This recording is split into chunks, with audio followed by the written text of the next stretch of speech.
What's up, everybody? I'm so fed up with watching the Trojan horse that's going on right now that I can't even concentrate to make a video. And since I haven't heard anybody actually talk about who's behind this and what's really going on here, I thought I'd just do a real world history and get you caught up to date real quick. There's just so many crazy ideas out there now. When every single video on YouTube from 2017 to 2019 used to talk about who was really the big player in world history, and everybody just forgot about it because this information came out, and then everybody got preoccupied. And this information is that everything got destroyed by floods and tsunamis and quakes and all this terrible stuff. And this is important into understanding how and why these people gained so much control. Now, anybody from back in that time, they can type it out right now, I'm sure. Or type out whatever you think. Who's the biggest player in the world right now? Who's high and mighty enough to have controls over kings and queens and nowadays so called elected officials and media and movies? Who's that? Might not be who you think. Might be. I don't know. Okay, let's talk about what really happened to the Roman Empire. And it's hard to deny when we've got all of this carved into stone that there was a Roman Empire. But a lot of people say there wasn't because, well, stone buildings. And Rome was just the superpower of the time. If you control international shipping, which has been around for thousands of years, you're the big kid on the block. You're the superpower. And then they would bully other people into paying tribute to them or taxation, basically. But the way they got their real power was through the priestly class, and the priestly class has always been powerful since the dawn of time. So they would take the children of the leaders of these newly conquered people and teach them the Roman ways and how we do this in the name of the gods. And I mean, they were the most advanced civilization of the time, and they would have been thinking, hey, we're the most advanced society there's ever been. So the city of Rome controlled this empire, all this shipping, all this everything. And this is what happened to it. Through their wickedness and filthiness, God sent several judgments on them, first by rain for almost 2 months constant. And I'll just tell you, we've got the same story in England in the 1300s, where it just started raining and didn't stop and washed away all the topsoil. Here it says it floods all the rivers and lakes in Italy. The Tiber River overflowed, and everybody thought it was a second deluge, as in the biblical deluge flood, and especially in Rome. In some places, it swelled so high it reached to, and in others, overflowed the high city walls. Now, these are walls from, they say, the beginning of Rome, like 200 BC. So we're talking 40, 50, 60 feet of water here. If this happened to any major city today, it would be devastating, say the least. Well, it'd be a shame if the Potomac overflowed by 50, 60 feet, huh? God, you can send all your judgment right there. We're behind you. But it was the same corrupt families back in this time. But the whole city got massively flooded. Mud and slime all over the fields, so they couldn't sow seeds, they couldn't grow food, hence a general famine. The flood not only demolished many stately buildings and ancient monuments, but got into the church granaries. That's a key point there, the church granaries, not the government granaries, the empire's granaries. But the water carried away thousands of measures of wheat. Then the river carried down great multitudes of serpents.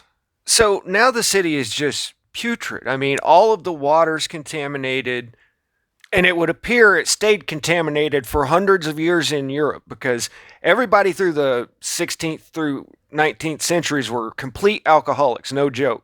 They only drank alcohol. Nobody drank the water in Europe for hundreds of years, not till they came to America. But if you look at the ancient Roman culture, they had baths all over the place. So they had aqueducts, they had running water, clean water, and sewage that carried everything out of the cities. So along with those stately buildings and everything else they just mentioned, all the aqueducts were knocked out. So the cities didn't have clean water anymore. We're literally talking about a SHTF of the highest order here. If you did happen to survive, you'd have, casks of wine and beer and stuff like that around, and hopefully some unbroken amphorae of food. But you're in a just completely contaminated area, you would have to leave that area and go for higher ground. So then a plague engulfs all over Italy, Spain, France, all of Europe, where 2/3 of the people were unlifed. I mean, 2 out of 3 gone. So this is what Rome still looked like in the time of the Renaissance, the 15 and 1600s, which was really only a couple hundred years after all of this happened. They tried to move their capital to Constantinople, and then they lost it to the Ottomans, who became the new world superpower all the way up until World War One. But they don't like to talk about that at all. So this is the Arch of Septimius Servus, I believe, and you can see that it's buried halfway up the plinth. Now, this is that exact same arch today. You can see that it was buried in 12 to 15 feet of muck, halfway up to that arch, 2/3 of the way up to the arch on the right. Now, everybody just always gets hung up on the buildings, and let's talk about the people in the city. Now, this seemed to happen all over Europe, but let's just talk about the city of Rome itself. Now, nobody saw this coming. This just happened all of a sudden. So you were in a civilization, an empire that had been a superpower for a couple hundred years, heavy on the corruption side. A lot like today. You had the ultra rich kids of town that hung out with the celebs from the theater. I mean, it's no different than today. The rich kids get to live by the beach on the beautiful Mediterranean and eat great food and go to the theater. And they got that way because, mommy and daddy and grandma and grandpa owned shipping lines and a couple vineyards, some olive orchards. And you've got the whole art scene, and society has been society for thousands of years, guys. So it's no different than it was today. It's just we got cooler toys. But in order for a city like this to operate, then you have a huge working class that makes everything run. You got people that take out the trash and the ashes from the fireplaces, construction workers, chariot drivers, wagon haulers that haul all the produce for the restaurant. I mean, all of the same things that make a city work today make a city work back then. And so, of course, then at the top you have the ruling class aristocracy. And that's a two-part system because you got to stay right with the gods. If you don't have the gods' permission, then you're not going to do anything in this world. That goes all the way back to ancient Delphi, where some chick was breathing fumes from a volcano. But the priests, they understood what she meant. So if you wanted to go to war, you had to have the permission of the priests. And the priests have gotten 10% out of the public for a really long time. So they're more powerful than most governments. So all of this is going on, and then it just starts raining. And it doesn't stop raining. And you watch the streets on your house start filling up. And you say, I'm going to go to my friend's house up on the hill. You go up to your friend's house on the hill, and it keeps coming. And then you wind up at the top of the hill, and the water keeps coming, and most people were washed away. Okay, I'm dramatizing a little bit here, but I mean, seriously, just put yourself in that situation. Most likely, not that many people were just swept away because water is slow moving, but you could underestimate it and work yourself up a hill that you can't get off. It's the after effects of what happens there, because this just washed every creepy crawly thing that lives out in the fields up above down into the city, and everything's contaminated now. So let's give this place a year or so to dry out and decontaminate some. Also, there's other accounts in this book of tsunamis and a lot of ships getting wiped out, and it was just exactly like today. I think Egypt would have been the breadbasket at that time. They shipped food all over the place. They didn't just grow right outside the city. International trade goes all the way back to Hammurabi and Nebuchadnezzar and the ancient Sumerians 3,000 years ago. So people that did have power and things, that owned large farms and shipping lines and things like that, they had to do some major reconnoitering, whichever one of them survived, and get shipping lines, get everything working again. And apparently this seemed to take until the Renaissance of the 1500s, which is why I say that all of this happened around the 1300s. These were people in command of armies that were out and about in outer territories that would have had no command structure afterwards. I mean, the world had to have just fallen into absolute chaos after this. Now, here's what official history tells you happened back in 300 AD. There was Constantine, and he converted all of the Roman Empire to Christianity. And they quietly leave this part out nowadays. But what they used to think was that Constantine had donated all the power of Rome to the Church of Rome, the Catholics. This painting is known as the Donation of Constantine. You can see him kneeling down before the Holy Father with his hand on his heart, saying, "Here, take control of this whole empire for me." And the Pope had this royal decree that he was now in charge of the whole Roman Empire, which became the Holy Roman Empire 1,000 years later. But there's one problem. See, the Holy Father and his bishops forged the whole thing. But nobody knew this from the 15th through 17th centuries when the church ruled over all of Europe. And that's not all they got caught forging. The false decretals, there's more than just these, but these are just the ones I remember how to find. But this forgery seems to be the only proof we have of all of these popes, because it's a list of 60 apocryphal letters from St. Clement 1897 to Mel in 314, and then more from 314 to 731. So that's 800 years worth of letters right there, and popes, and it's all a forgery. There was a big schism in the church. It's actually called the Great Schism, and 3 or 4 different popes for many years, like 40 years, there was a pope in Avignon, a pope in Rome, and nobody could agree who really had the power. So the cages where they hung their rivals outside on a tower are still up on St. Lambert's Church. The Habsburg family, who were emperors of the Holy Roman Empire for a couple hundred years, invented the character of Charlemagne and put him back at the fictitious 800 AD so that their bloodline would go back hundreds of years and they would be the undisputed rulers of the Holy Roman Empire. And of course, who has the power to crown a mere mortal king? Well, the Holy Father. Sarcasm doesn't always come through well on here. I wouldn't want to spend 5 minutes with any of these guys. And these are the white popes. It's the black pope that runs everything. And I'm not going to give a detailed explanation for that right now. Either you know or you don't. But the superior general of the Jesuits is who everybody answers to. And if you've never read this, I'm serious. Pause and read this. You'll be blown away. Pause and read this. I can't go into it. So yeah, those guys have literally waged war with Protestant nations for about 400 years now, nonstop. They've infiltrated and subverted all of academia, bought out politicians, kings and queens. I mean, they had the wealth of the Roman Empire and have used it to conquer the world in the name of God.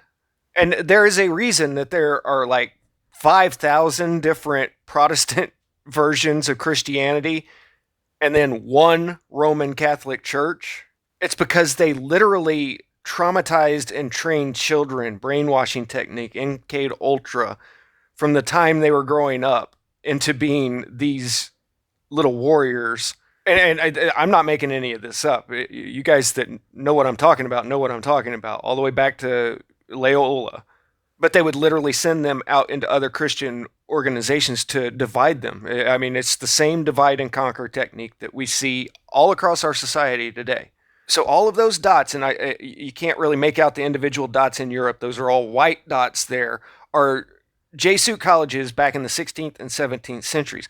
They literally invented and used academia as controlled opposition. It's always been the good cop, bad cop routine. I mean, no joke, like the white pope will say no contraceptives while the Jesuits are out there handing them out to kids. They have honestly been behind every liberal movement in history. And that might be a little hard to comprehend, but they've done a really good job of screwing up everybody's head to where nobody knows who's doing what. You say, okay, what about the Red Shields and the Lyonese? Those are just the bankers for the VAT. They control the money in London and the spirituality out of Rome. Hollywood? Yeah. It's just a continuation of the J-Suit dramas. They've been running theaters for hundreds of years, pushing these progressive thoughts into Protestant society slowly, slowly, slowly. You just read the oath that they swore. They're serious. These are MKUltra zombies. I'm going to read you part of this book here, and I think this is just a written copy of somebody speaking in front of a crowd, just the way that it's written. Let's just jump in. He thinks he's listening to the voice of God, but I tell you, a man is at the other end of that telephone, and that man is the Black Pope.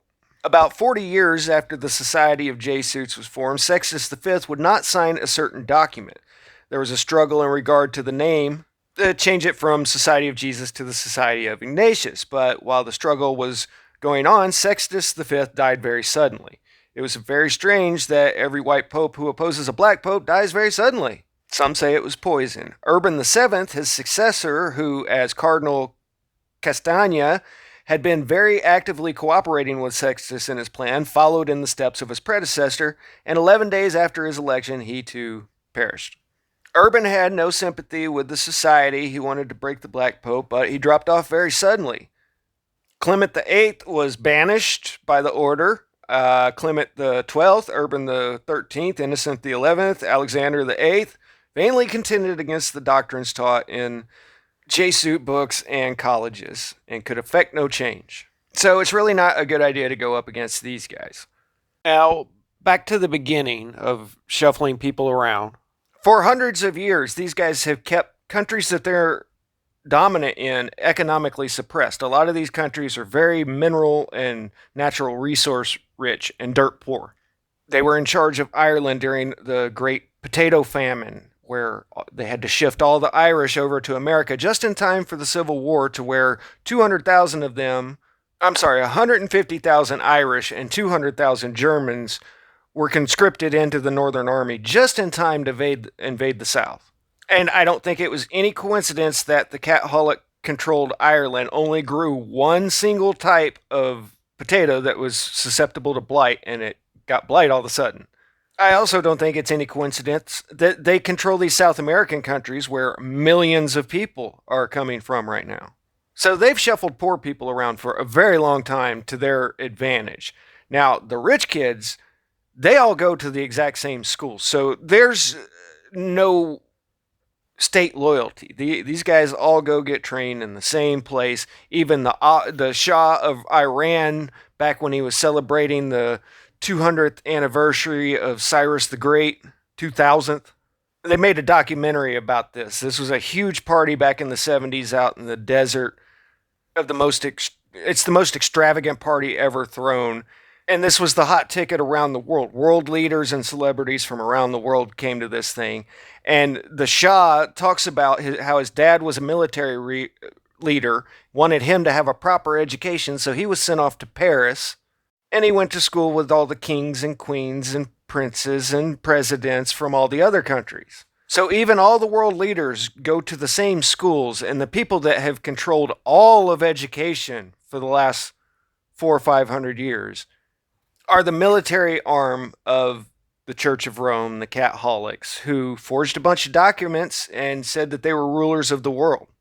That were later proven to be false, but that doesn't change the fact that they have been getting 10% tithes of everybody's money. I mean, 1 billion people in this world are Catholic, and they get 10% of their income every week and have for thousands and thousands of years.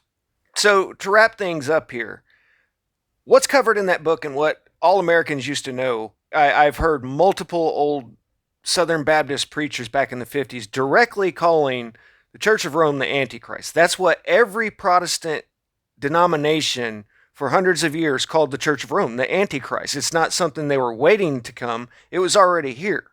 That's the Antichrist. And behind the scenes, this organization has been gobbling up old ladies' estates. You know, every story you hear about the J-Suits through the 1700s was how they were out messing around with some widow. But they own huge amounts of property, huge amounts of wealth. The Vatican is, I believe, the richest nation in the world, and it's like 5 square miles or something. But all these governments do answer to the Pope. Protestant America used to know this. JFK was the first Catholic elected president. And he must have evidently not want to go along with the plan, and then Lyndon B. Johnson took over.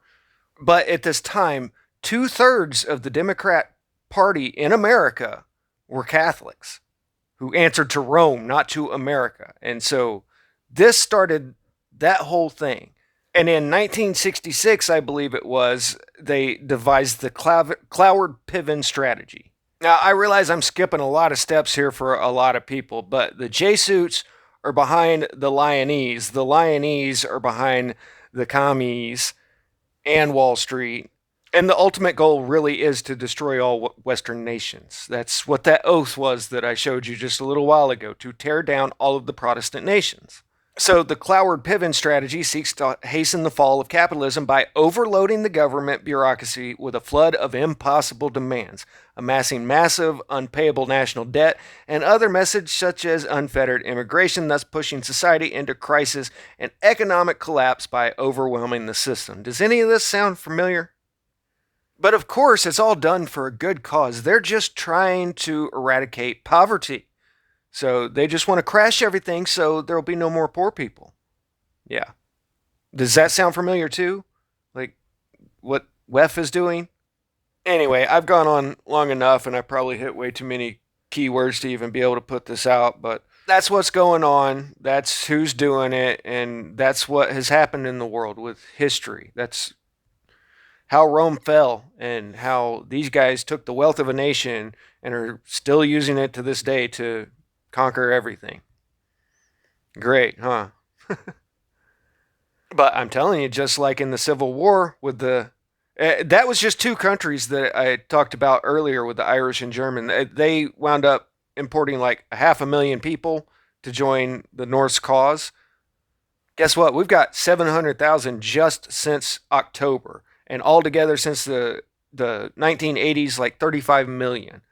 But the people that are coming in now are not good guys, not people that are just wanting to come here. It's people with an agenda, just like these people have an agenda.